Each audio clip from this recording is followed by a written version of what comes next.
Hey everyone, hope you're doing good. So I have a few things to share. First of all, I am in Pittsburgh, Pennsylvania right now for like a few weeks to go.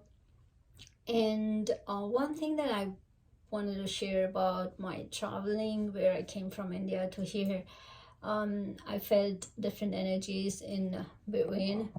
And so when I was leaving India, I had a 6 hours layover in Dubai, and in the airport where we were waiting for our next flight, I felt the energy was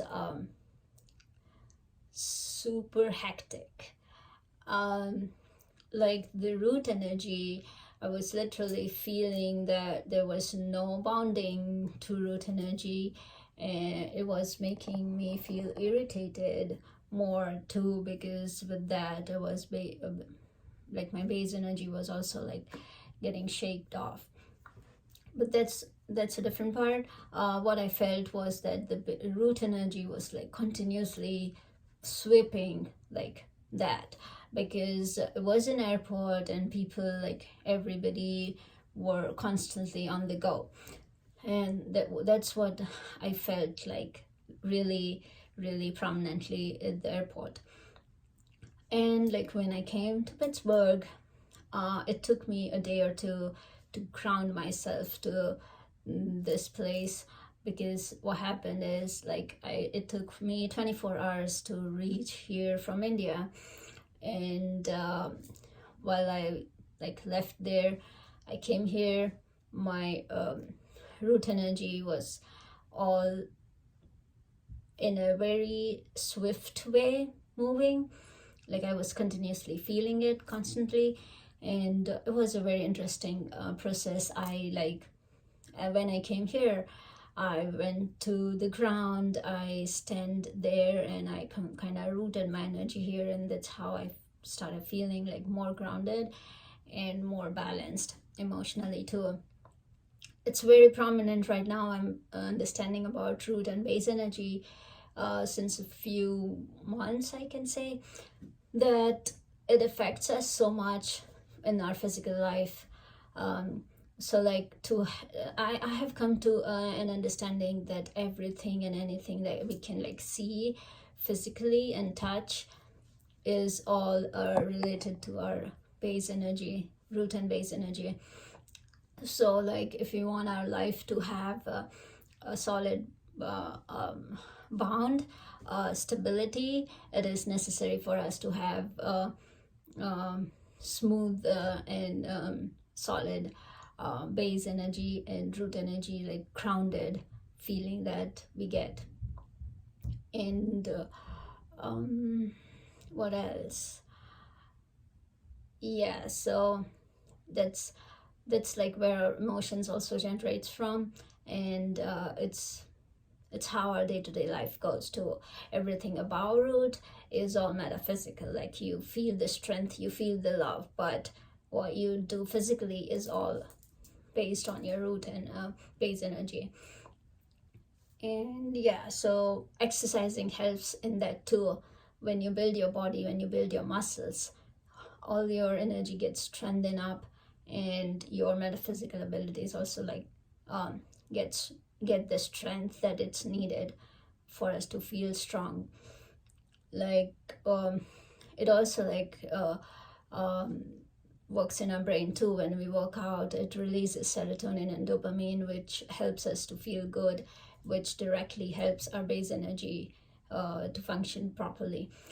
And one thing that I've noticed is, if I'm not in control of my root energy or my base energy, in particular base energy, I automatically start functioning on collective energy, which is spread out.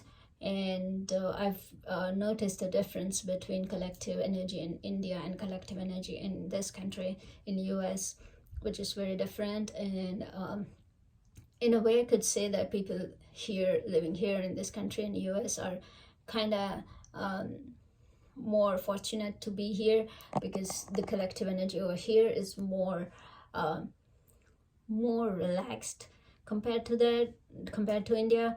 because it's like in there everybody is always hustling to make their ends meet and all. Yeah, so if we have control over our base energy, we can get out of the collective energy and stay within our frequencies. So it's important to maintain that. One more thing that I've learned during past few days is the astrology around this time. So we're going through an eclipse in like 15th 16th of May, and it's a Scorpio lunar eclipse. So with the lunar eclipses, what happens is you get the result pretty quickly. With the solar eclipse, you have to kind of wait for the results. And I'm like experiencing the effects of the Scorpio lunar eclipse. With the Scorpio energy, it covers mainly sex energy, drug addiction, and everything that's like pretty intensely building up in us. So what I'm feeling right now is that I'm like coming to a contact with people who are going through the phase where they're realizing that it is not good to have it is not good to be high all the time, and it is not helping your brain at all, and you should like get out of that as soon as possible. And this lunar eclipse is all about that. If you are like trying to get out of any kind of addiction, this is the energy you should be using to understand and get out of it. It works automatically with you if you're in sync with the energy that's playing around with you. And if you're coming to any of those kind of understanding, this is the right time to do that and act on it. So that's one thing I wanted to share. What else? That's all, I guess. That's all for now. I'll be making a few more videos about my understanding and how I feel around here. Just let me know if this anyway helped you or you have anything else to share. I'm open for more information. All right, thank you.